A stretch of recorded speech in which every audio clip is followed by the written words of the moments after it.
Hello, this is the RPG Crawler, and welcome once again to my Tabletop RPG News Roundup, this time for October 5th, 2025, where each week I take a look back at the week in tabletop role-playing game news and bring you the highlights. And I will apologize in advance. Once again, I am running real short on time, so I'll have to skip the usual fun thumbnails. It looks like Wizard of the Coast has produced a revised version of the Scion class up on their Unearthed Arcana on D&D Beyond.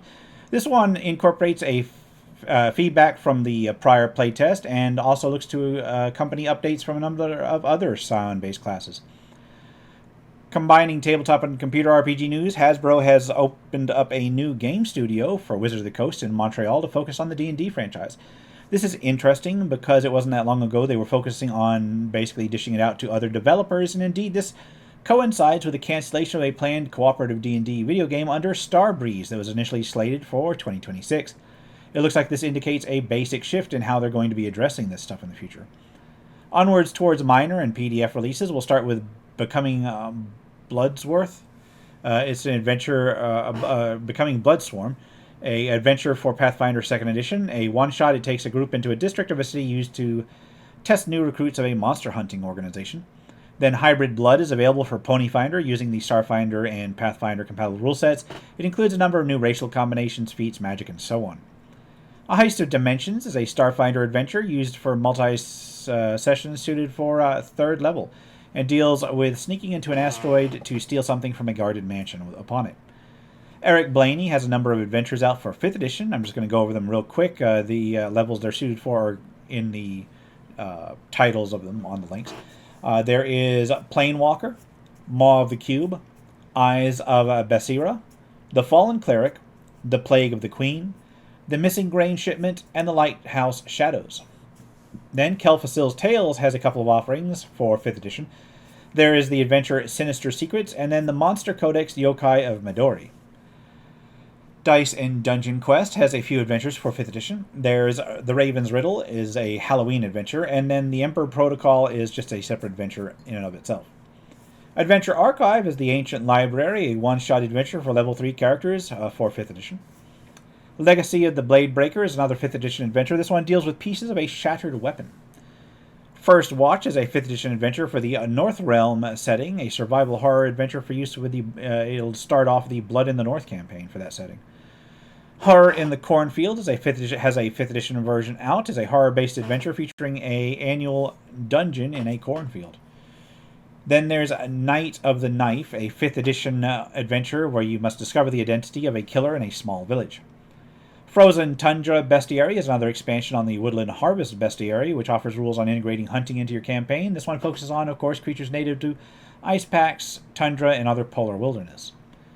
Morgus, The Kingdom of Screaming Flesh, is a 5th edition body horror themed kit from Critical Crafting and offers new creatures, a new monster template, a new race, and so on.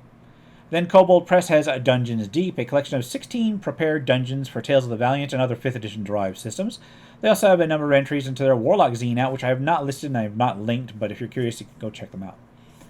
Goodman Games has a large number of material based on the recently released reissue, or rather a conversion, of Caverns of Thracia, which is an old Judges Guild thing, I think. Some of it is in 5th edition format, some of it is in Dungeon Crawl's format, Dungeon Crawl Classics format, and some of it's in both. There is the Sacrificial Pyre of Thracia, which is a part of their 5th edition fantasy series, as well as their Dungeon Crawl Classics versions available separately. They have Beneath the Isle of Serpents for the 5th edition fantasy theme, or 5th edition fantasy series, as well as Alabaster Tower of Thracia. Hell Pits of Nightfang is available in the 5th edition fantasy series, but also in the Dungeon Crawl Classics RPG version. Then there's the Grave Robbers of Thracia, which is available in the Dungeon Crawl Classics version, and then there's the big one, Original Adventures Reincarnated, Caverns of Thracia, which converts the Caverns of Thracia to 5th edition version. And they also have it available in the Dungeon Crawl Classics version separately. Finally, they have Monsters and Magic of Thracia, which it collects the creatures from that setting and details them in both 5th edition and Dungeon Crawl Classics format in one volume. Moving onward, Darkened Dwellers has 350 plus new spells for OSR RPGs, everything compatible supposedly with everything from Old School Essentials to Dungeon Crawl Classics to Shadow Dark, etc. Then East Kirlizia is a coastal campaign region module for the Shadow Dark RPG. A Bullet Point Arden Vul Level 2 details Level 2 of the Halls of Arden Vul in its own format produced for OSR systems. The Sunken Crypt of Dread King Osric is an OSR-style classic dungeon crawl. Gee, I wonder if it's compatible with Osric. Anyway, there's Accidental Heroes for Dragonbane, now available in print on demand, which features a scenario where non-adventurers are left to step up to the task.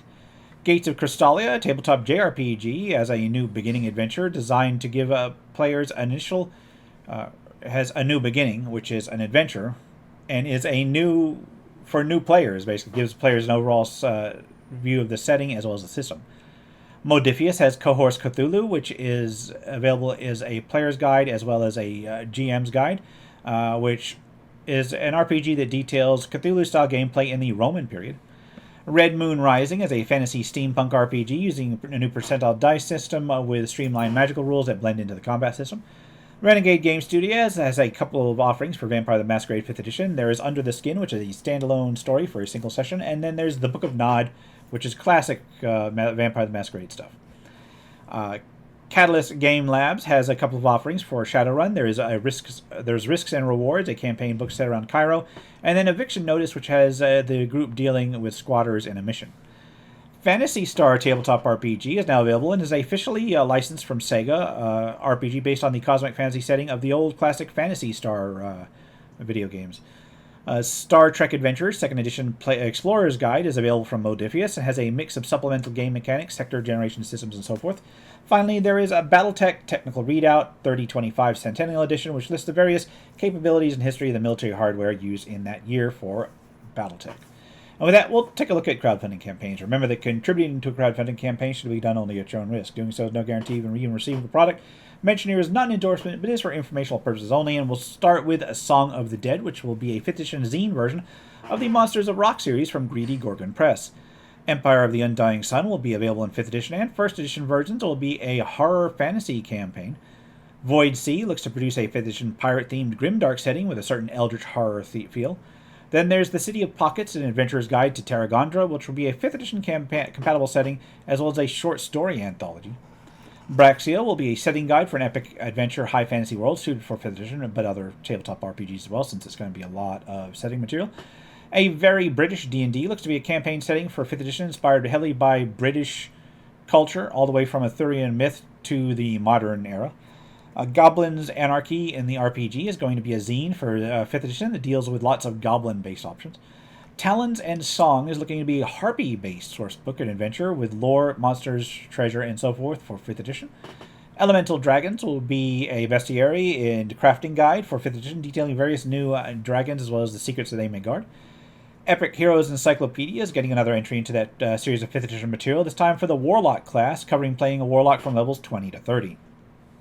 The Crown of Jarajakti will be a Shadow Dark-based adventure dealing with a stranded ship upon which a treasure is lurking. Torch and Dagger is looking to fund a tabletop RPG in a grim dark world meant to be quite dangerous, but with its own D6-based system. Fabula Ultima will be a tabletop JRPG looking to fund a Celebration edition as well as Volume 1 of a new bestiary. They're looking to put it out in a hardback and collector's edition, or at least the Celebration edition, that is. Then the Curseborn Player's Guide is looking to be funded, which will be an expansion for the Curseborn tabletop RPG with new RPG advice as well as mechanical content for players. Then there's Shadow Scar, which will be a stealth-based tabletop RPG focused on yokai slaying and ninja intrigue across a multiverse. Then finally, as far as games go, there is Dust We Inherit, which will be a sci-fi horror setting for the Savage Worlds Adventure Edition. But I'd also like to note that the Gygax Memorial Game Table has got its Kickstarter up. It's looking to fund a memorial gaming table in Lake Geneva, Wisconsin. That might be worth a look for those who are still interested in the Gygax Memorial. And on that note, I'm going to call things here. This has been the RPG Crawler with my tabletop RPG news for October 5th, 2025. As always, links will be below. If you like what you've seen, leave a like, comment, got any feedback, and subscribe for more RPG content. And I'm really sorry, I've been really scattered. It's just every time I get something settled, something else goes wrong. But hey, I'm starting to get videos out again. I'm starting to work on my backlog, so that's good. Until next time, take care and goodbye. And if you are still watching, I would like to take the opportunity to thank my supporters, the top tiers of which are listed on the screen, without whose support I would not have been able to offer the variety of content that I have on this channel throughout the years.